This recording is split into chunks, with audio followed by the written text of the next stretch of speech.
오늘부터 4주 동안 사도 바울의 과거, 사울의 이야기를 살펴보게 됩니다. 사도 바울이 사울이었을 때 다마스쿠스로 가던 길에 예수님을 만나게 됩니다. 그리고 삶이 완전히 바뀌게 됩니다. 이 부분이 사도행전 9장 1절부터 쭉 이어지고 있습니다. 시리즈를 준비하면서 우리가 오늘 읽고 앞으로 묵상하게 될 말씀 안에 네 가지의 만남이 있다는 것을 보게 되었습니다. 그 첫 번째 만남이 오늘 주님과 사울과의 만남입니다. 그리고 이 네 가지 만남들을 쭉 묵상하면서 주님께서 이 주님과의 만남이 가져온 네 가지 변화가 있겠다. 주님 안에서 이루어진 만남 가운데 네 가지 변화가 있겠다 붙잡았습니다.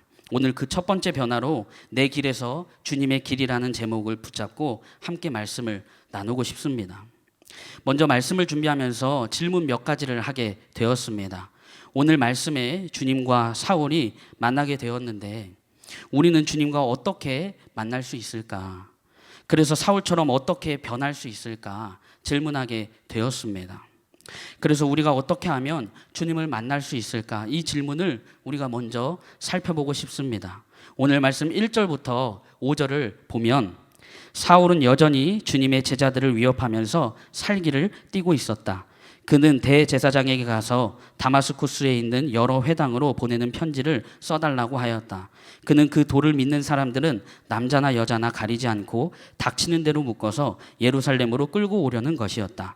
사울이 길을 가다가 다마스쿠스 가까이에 이르렀을 때에 갑자기 하늘에서 환한 빛이 그를 둘러 비추었다. 그는 땅에 엎어졌다. 그리고 그는 사울아 사울아 내가 왜 나를 핍박하느냐 하는 음성을 들었다. 그래서 그가 주님 누구십니까 하고 물으니 나는 내가 핍박하는 예수다. 사울은 유대인들이 스데반을 돌로 쳐 죽일 때 살인자들이 벗어놓은 겉옷을 지키고 있었습니다. 스데반이 죽임당한 것에 찬성했습니다. 이 스데반의 순교 사건으로 예루살렘과 유대에만 있었던 사도들이 예수님을 믿는 사람들이 로마 전역으로 이방 땅으로 퍼져나가는 계기가 되었습니다. 그런 상황 속에서 사울은 대제사장에게 가서 다마스쿠스에 있는 여러 회당으로 보내는 편지를 써달라고 이야기합니다. 다마스쿠스는 예루살렘으로부터 200km 정도 떨어져 있는 아주 큰 도시입니다. 그리고 여러 회당이 있었다는 것을 보게 되면서 유대인들이 상당히 많았다는 것을 알 수 있습니다. 여러 주석에서 조금 다르게 이야기하고 있지만 4만에서 5만 명 정도의 유대인들이 이 다마스쿠스 도시에 살고 있었고 30여 개의 회당이 있었던 것으로 추정하고 있습니다. 그 유대인들 상당수가 이 예수님의 복음을 듣고 그리스도인이 되었던 것 같습니다. 계속해서 복음이 왕성하게 되자 이 사울은 공문, 편지를 갖고 예루살렘의 박해를 피해 도망간 그리스도인들을 다시 붙잡아 오기 위해 위임장을 청했던 것입니다. 그것을 갖고 이제 다마스쿠스에 가게 됩니다. 그런데 다마스쿠스에 거의 이르렀을 때 하늘에서 빛이 사울을 둘러 비추었습니다. 그때 주님의 음성이 들립니다. 사울아 사울아 왜 나를 핍박하느냐. 사울은 주님 누구십니까? 이렇게 질문합니다. 그리고 그 질문에 예수님은 나는 너가 핍박하는 예수라고 말씀하십니다. 사울과 예수님이 만나게 됩니다. 그런데 사울은 예수님을 만나기 위해 다마스쿠스에 간 것이 아닙니다. 예수님을 믿는 사람들을 잡으려고 그 사람들을 핍박하기 위해 갔습니다. 그런 악의를 갖고 있는 사울을 주님께서는 갑자기 개역개정에서는 호련히 사울을 찾아오시는 것에 주목하게 되었습니다. 원어로는 엑사이프네스입니다. 갑자기 뜻밖에라는 의미로 신약에 딱 5번 나옵니다. 그 중에 5번에서 4번을 누가가 사용하고 있습니다. 누가복음에서 2번, 사도행전에서 2번. 이 단어는 뒤에 오는 사건 혹은 사실들을 강조하기 위해 사용했습니다. 주로 이 단어는 하늘에 속한 존재들이 등장할 때 사용되었습니다. 누가복음 2장에서 천사들이 등장했을 때, 합창했을 때 사용되기도 했습니다. 그뿐만 아니라 오늘 말씀에 보면 빛 그리고 소리 등의 표현을 쓰고 있는 것을 보게 됩니다. 모세를 부르셨을 때와 아주 흡사합니다. 유대인들에게 소리와 함께 나타나는 강한 빛은 하나님의 계시가 일어나고 있음을 보여주고 있습니다. 빛과 불, 사울아 사울아 두 번 부르시는 주님, 그리고 모세를 부르셨을 때 모세야 모세야 이렇게 두 번 부르셨던 것처럼 모세와 사울을 부르신 이 이야기가 아주 동일하다고 보게 됩니다. 주님께서는 우리에게도 갑자기 이렇게 찾아오시기도 하십니다. 그러나 대부분의 사람들은 그렇지 않습니다. 저도 사울처럼 아니면 모세처럼 갑자기 길을 가다가 화려한 조명이 저를 감싸고 하나님의 음성을 들었던 적은 없습니다. 그럼 우리는 어떻게 주님을 만날 수 있을까?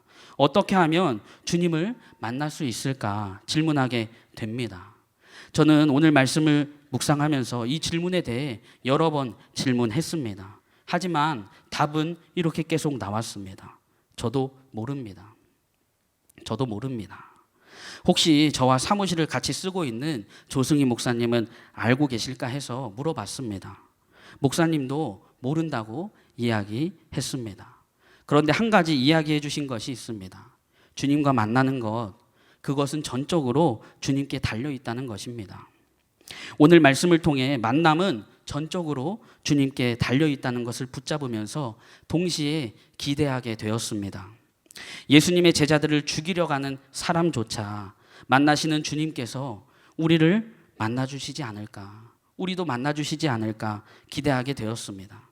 우리가 방법을 모르고 있지만 악의를 갖고 방해하려고 하는 사울에게도 찾아오시는 그 주님이 우리에게도 찾아와 주시지 않을까, 아니 찾아와 주실 것이다 기대하게 되었습니다. 제가 사울보다 나은 사람이니까 난 찾아주시겠지, 나는 찾아와 주시겠지, 이런 마음으로 이야기하는 것이 아닙니다. 악의를 갖고 예수님의 사람들을 방해하려고 하는 사람조차, 제자들을 죽이려 오는 사람조차 만나주시는데 주님을 사모하고 주님과의 만남을 갈망하는 우리에게도 찾아와 주시지 않을까, 우리에게도 찾아와 주실 그 주님을 기대하게 되었습니다.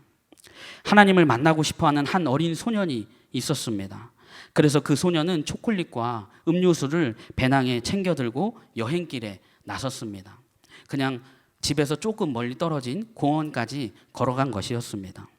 한참을 걸었을 때 소년은 길에서 할머니 한 분을 만나게 되었습니다.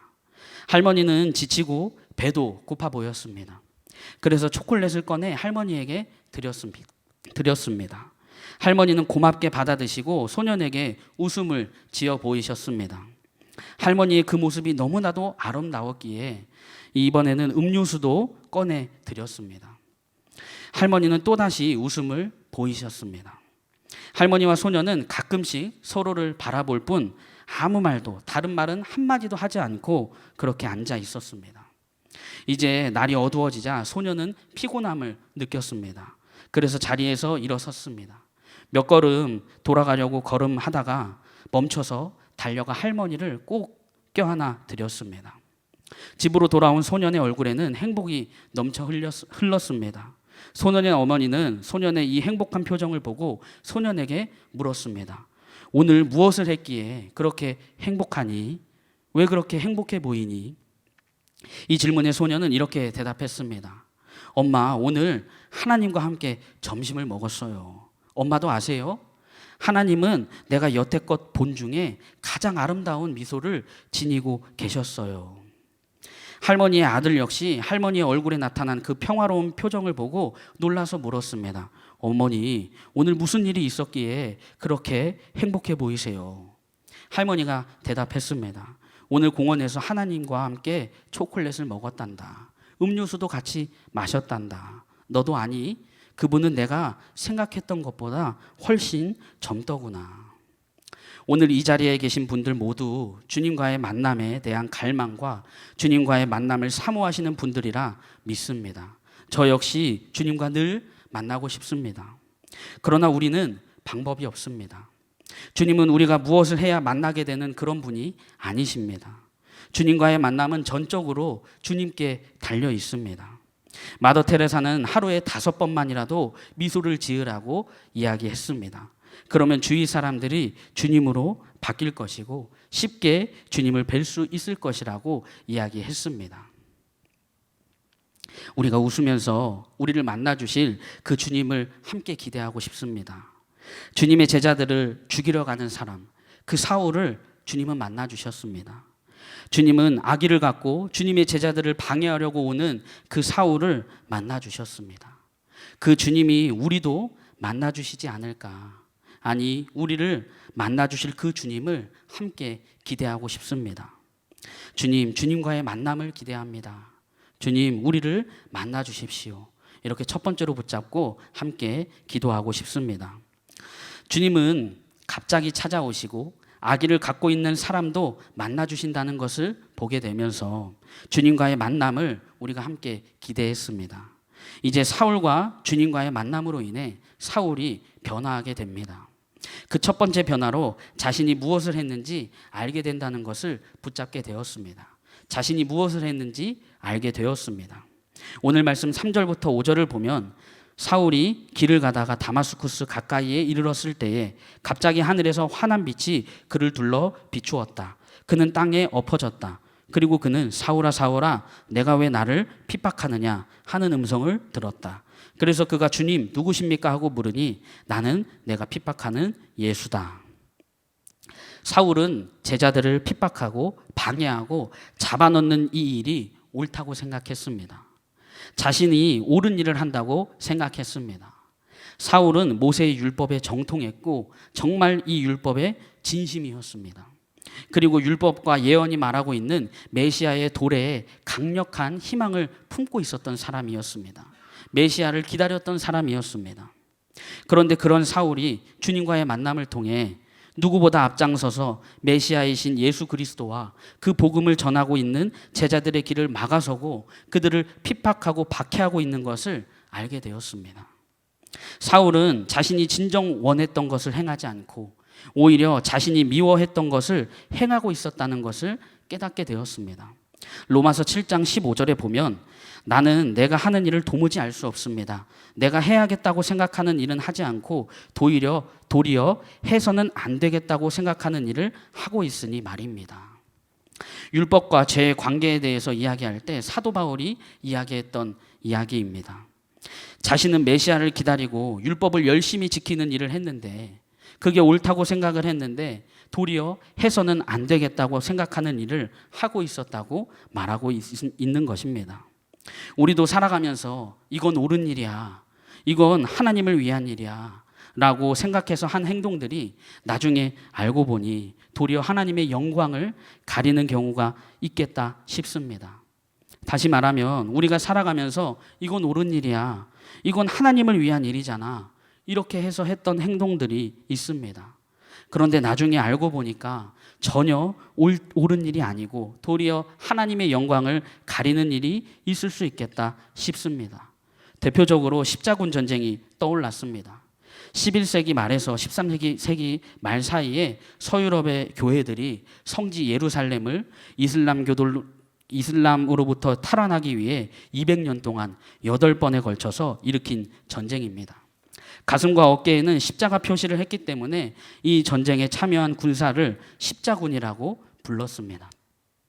당시 유럽의 교회들은 이게 옳은 일이라고 생각했을 것 같았습니다. 주님의 거룩한 성 예루살렘을 우리가 되찾아오자, 이게 주님을 위한 일이고 주님의 뜻이라고 생각했을 것 같습니다. 하지만 이 전쟁으로 인해 많은 사람들이 고통을 겪고 죽임을 당하고 살인과 사륙이 일어난 아주 끔찍한 사건으로 기억되고 있습니다. 유럽의 교회들은 예루살렘을 되찾는 것이 옳은 일이라고 생각했습니다.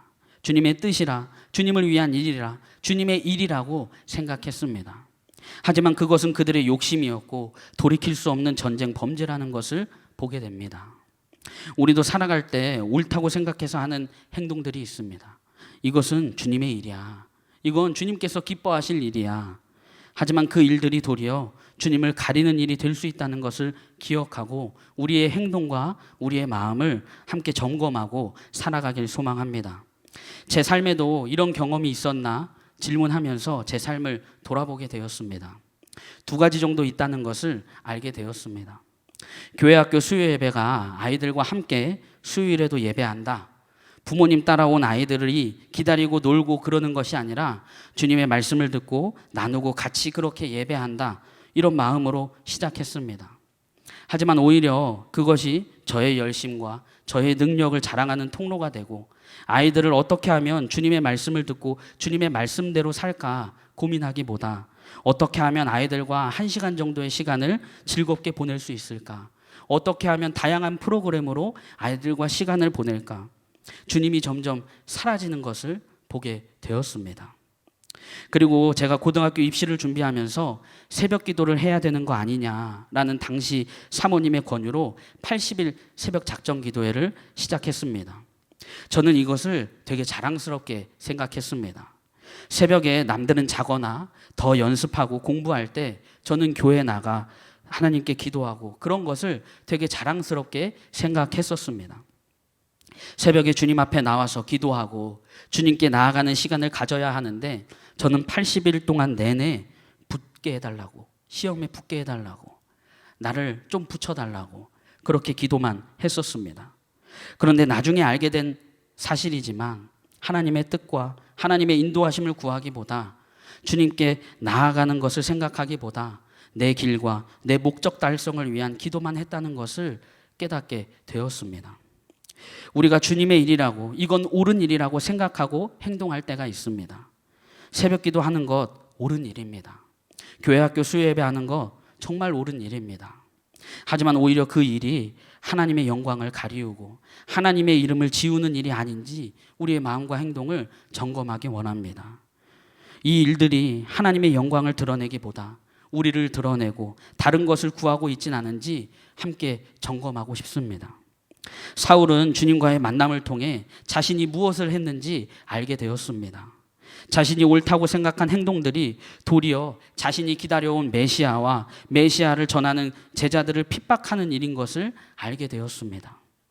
너무나 충격을 받은 사울은 이 다마스쿠스에 들어가서 4일 동안 아무것도 먹지도 않고 마시지도 않았다고 이야기하고 있습니다. 우리도 우리가 옳다고 생각하는 행동들이 주님을 가리고 있진 않은지 우리의 마음과 생각을 항상 점검하길 소망합니다. 주님만 나타내는 그런 삶을 살아가는 우리 예수님의 사람들이 되길 축복합니다. 주님, 우리의 행동을 점검하게 하시고 주님을 가리고 있진 않은지 주님만 나타내는 삶을 살도록 주님 우리를 인도해 주십시오. 이렇게 두 번째로 붙잡고 함께 기도하고 싶습니다. 다마스쿠스로 가던 사울은 예수님을 만나게 됩니다. 그리고 자신이 무엇을 했는지 알게 되었습니다.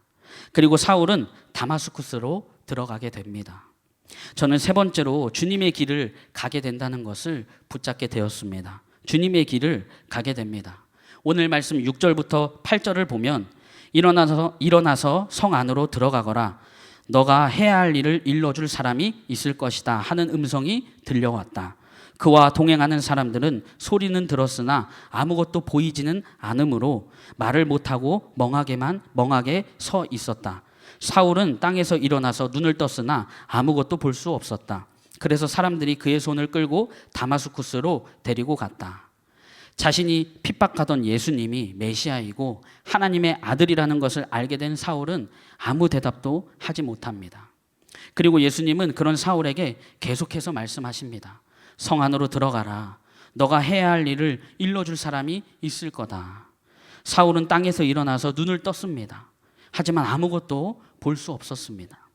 그래서 사람들이 그의 손을 끌고 다마스쿠스로 데려가게 됩니다. 저는 오늘 말씀을 묵상하면서 사울이 다마스쿠스에 갔다는 것에 주목하게 되었습니다. 사울이 다마스쿠스에 가는 원래 목적이 있었습니다. 바로 예수님을 믿는 사람들을 잡아가기 위함이었습니다. 그들을 방해하고 핍박하기 위함이었습니다. 하지만 예수님을 만난 사울은 자신이 어떤 행동을 했는지 알게 되었고 주님이라고 고백했고 그 주님이 바로 자신이 핍박한 예수님이라는 것을 알게 되었습니다. 그리고 더 이상 자신의 목적으로 다마스쿠스에 가는 것이 아니라 자신이 옳다고 한 그 길을 계속해서 가는 것이 아니라 주님의 말씀에 따라 자신이 해야 할 일을 일러줄 사람을 만나기 위해 주님의 말씀대로 다마스쿠스에 들어가게 되었습니다. 주님과의 만남이 가져온 변화입니다. 사울은 사울 자신의 길이 아니라 이제 주님의 길을 가게 되었습니다. 사울이 다마스쿠스에 가려고 한 목적이 완전히 바뀌게 되었습니다.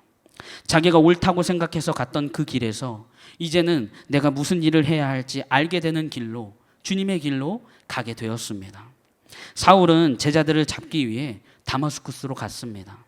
하지만 그 길이 이제는 주님께 붙잡힌 자가 되는 길로 바뀌었다는 것을 보게 됩니다.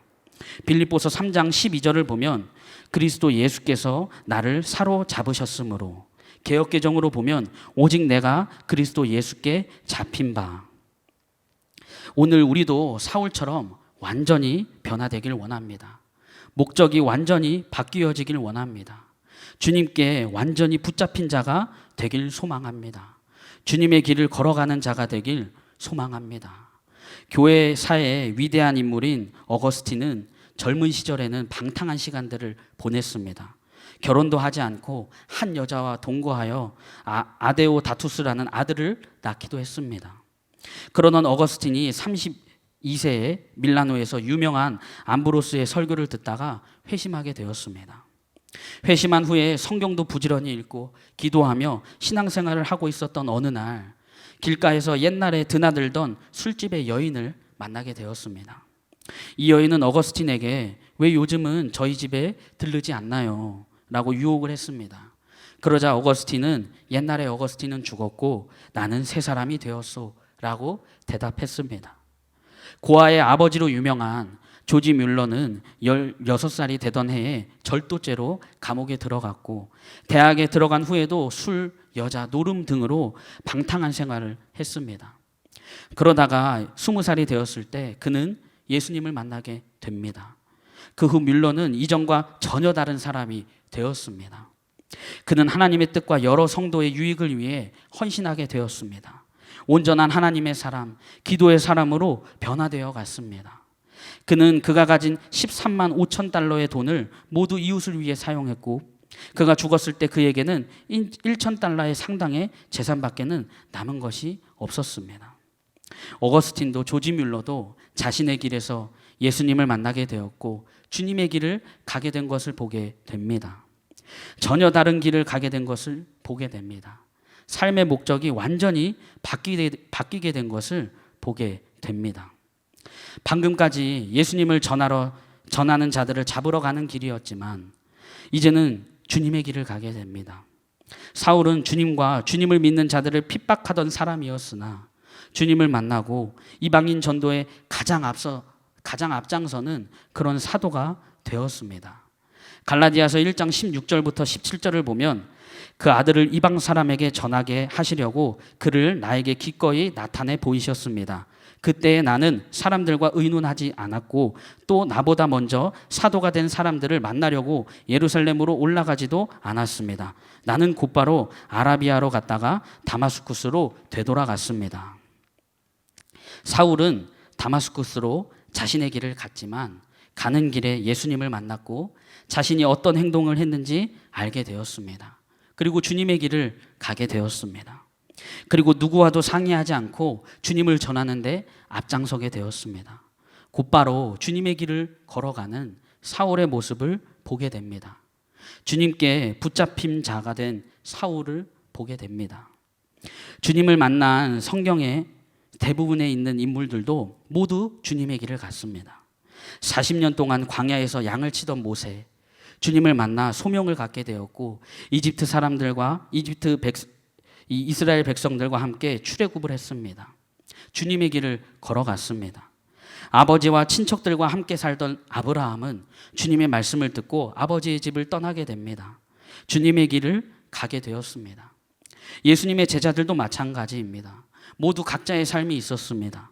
각자의 길이 있었습니다. 어부의 길, 세리의 길, 다양했습니다.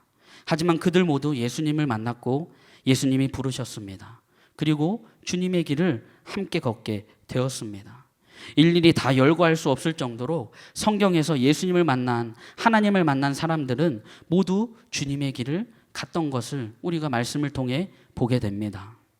우리도 예수님을 믿는 그리스도인들입니다. 우리 교회 이름이 예수님의 사람들 교회입니다. 우리는 예수님의 사람들입니다. 주님의 길을 가고 계십니까? 주님께 붙잡힌 자로 살아가고 계십니까? 만약 다른 길을 걷고 있다면, 아니면 다시 나의 길을 걷고 있다면 다시 돌이켜 주님의 길을 함께 걸어가길 소망합니다. 주님의 길을 걸어가는 주님께 붙잡힌 예수님의 사람으로 살아가게 해주십시오. 주님의 길을 걸어가게 하시고 주님께 붙잡힌 예수님의 사람으로 살아가게 해주십시오. 이렇게 마지막으로 붙잡고 함께 기도하고 싶습니다. 오늘 세 가지를 나누었습니다. 예수님께서 사울을 만나 주셨습니다. 오늘 말씀을 통해 우리도 어떻게 하면 주님을 만날 수 있을까 질문했습니다. 방법이 없습니다. 우리는 모릅니다. 주님과의 만남은 전적으로 주님께 있음을 우리가 고백했습니다. 그리고 오늘 말씀을 통해 함께 그 만나 주실 그 주님을 우리가 기대했습니다. 아기를 갖고 제자들을 죽이고 핍박하려고 한 사람 사울조차 만나 주셨습니다. 우리가 사울보다 낫다 이런 이야기가 아닙니다. 그런 사람도 만나 주신 주님께서 우리도 만나 주실 것입니다. 그 주님을 기대하길 소망합니다. 그리고 사울은 주님과의 만남을 통해 자신이 무엇을 했는지 알게 되었습니다. 예수님을 믿는 자들을 핍박하고 그런 행동들이 옳은 행동이라고 생각했습니다. 그래서 앞장서서 그들을 잡아놓고 핍박했습니다. 그런데 예수님을 만나게 되었을 때 자신이 무엇을 했는지 알게 되었습니다. 자신이 율법을 지키며 예언과 말씀에서 말하는 그 메시아를 기다리고 있었는데 자신이 옳다고 생각한 그 행동이 도리어 그 메시아와 그 메시아를 믿는 제자들을 가로막고 핍박하고 있었다는 것을 알게 되었습니다. 우리도 옳다고 생각했지만 주님의 일이라고 생각해서 행동했지만 도리어 그 일이 주님을 가리우고 우리 자신을 드러내진 않나 우리의 마음과 행동을 함께 점검하기로 결단했습니다. 그리고 사울은 자신의 길이 아니라 주님의 길을 가게 된 것을 보게 됩니다. 사울이 원래 다마스쿠스에 가던 목적은 예수님을 믿는 자들을 잡아넣기 위함이었습니다. 하지만 예수님을 만나고 사울은 완전히 다른 목적으로 다마스쿠스에 가게 되었습니다. 예수님이 자신에게 해야 할 일을 알려줄 사람을 만나기 위해 갑니다. 또 다른 만남을 위해 가게 됩니다. 사울은 자신의 길에서 주님의 길로 걸어가게 되었습니다. 주님의 제자들을 잡으러 간 사울은 주님께 붙잡힌 자가 되었습니다. 우리도 예수님의 사람으로 그리스도인으로 주님의 길을 걸어가는 사람들입니다. 주님의 길을 끝까지 걸어가는 우리 예수님의 사람들이 되기로 함께 결단했습니다. 우리 오늘 말씀을 통해 세 가지 기도 제목을 붙잡고 한 번에 기도하기 원합니다. 주님과의 만남을 기대합니다. 우리를 만나 주시옵소서. 주님은 악의를 갖고 있는 박해하고 방해하는 목적을 갖고 있는 사람조차 만나 주셨습니다. 그 주님을 기대합니다. 주님과의 만남을 기대합니다. 우리를 만나 주십시오. 두 번째로 주님, 우리의 행동을 점검하게 하시고 주님을 가리지 않고 주님만 나타내는 삶을 살게 해주십시오. 이렇게 기도하기 원합니다. 우리가 하는 행동들이 이건 옳은 일이야, 이건 주님의 일이야 그렇게 생각해서 행동했지만 오히려 그 행동이 주님의 영광을 가리고 주님을 나타내지 않는 일인 경우가 있겠다 싶습니다. 주님, 우리의 행동과 마음을 점검하게 하시고 주님을 가리지 않고 주님만 나타내는 삶을 살아가게 해주십시오. 마지막 세 번째로 주님의 길을 걸어가는 주님께 붙잡힌 예수님의 사람으로 살아가게 해주십시오. 이렇게 기도하기 원합니다. 다마스쿠스에 가는 사울의 목적이 완전히 바뀌어졌습니다. 잡기 위해 갔던 사울이 주님께 완전히 사로잡힌 자가 되었습니다. 주님의 길을 가게 되었습니다. 주님의 길을 걸어가는 우리도 주님께 붙잡힌 예수님의 사람으로 끝까지 살아내게 하여 주시옵소서. 이 기도 제목을 붙잡고 함께 기도하겠습니다.